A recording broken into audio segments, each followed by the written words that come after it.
Okay, so we are here in Papua with my holy friends.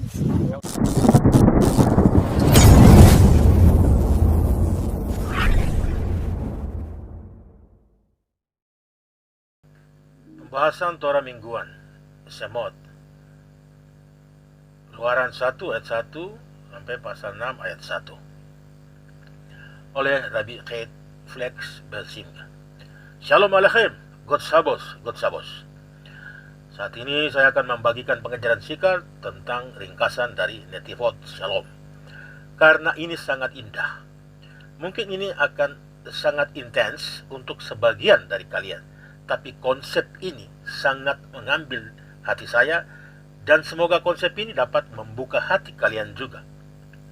Di awal parasa kita, Pasuk mengatakan, Shemot 1 ayat 8 sampai 11, lalu berkuasalah seorang raja baru atas Mesir yang tidak mengenal Yosef, dan dia berkata kepada rakyatnya, lihatlah, rakyat Bani Israel itu besar jumlahnya dan kuat, lebih daripada kita. Marilah kita bertindak atas mereka dengan berhikmat, agar mereka tidak bertambah banyak, dan jika terjadi peperangan, jangan sampai mereka bersekutu dengan lawan kita dan berperang melawan kita, lalu pergi dari negeri ini.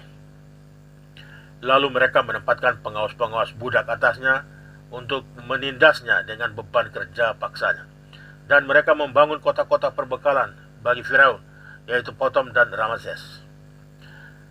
Jadi secara sederhana, bangsa Yahudi berkembang semakin banyak lebih dari orang Mesir, dan orang Mesir ketakutan. Dan maka dari itu, orang Mesir lebih lagi menindas dan memberikan beban kerja yang lebih banyak pada bangsa Yahudi. Namun demikian, seorang kasidut, Netivot Shalom, selalu menanyakan tentang bagaimana hal ini dapat berhubungan dengan kehidupan spiritual kita masing-masing. Slonimer mengatakan seperti ini, siapa sebenarnya raja yang baru itu? Tentunya raja yang baru ini selalu diartikan sebagai Yetzer Hara. Dan apa maksudnya dia tidak mengetahui siapa itu Yosef? Jadi Yetzer Hara ini selalu ingin menjerumuskan kita saat kita tidak bisa mengendalikan keinginan kita atas makanan dan seksualitas. Secara khusus, minggu ini adalah minggu di mana kita bisa benar-benar membenahi hal ini.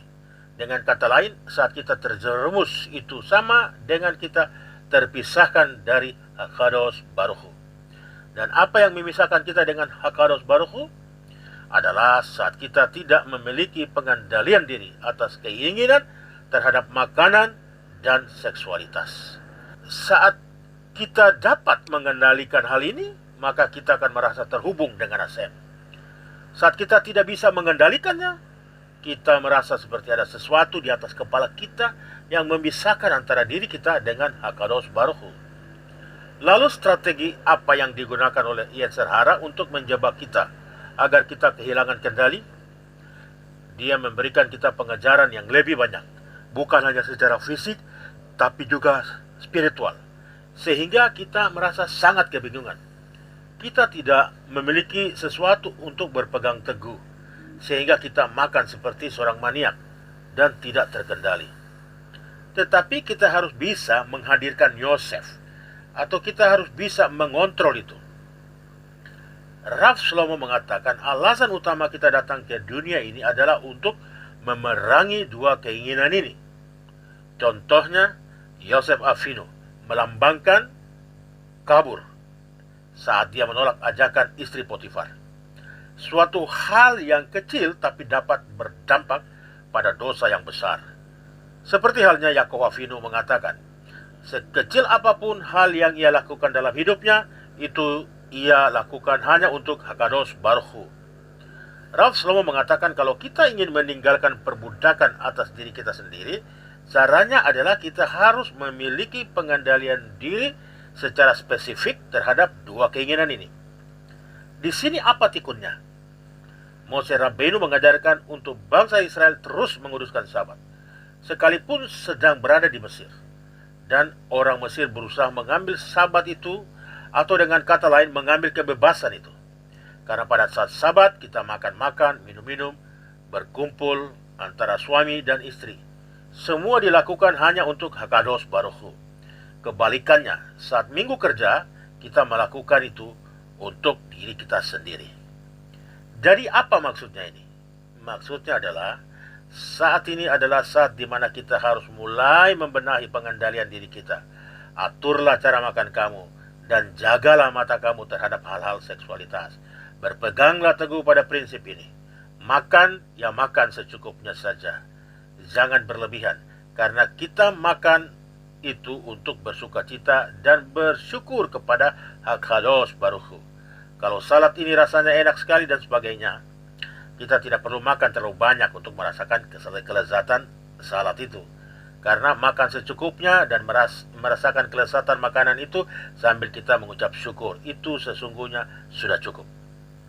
Misalnya, kita bisa tetapkan, oke, saya makan 1 piring saja dengan teh, 1 gelas saja.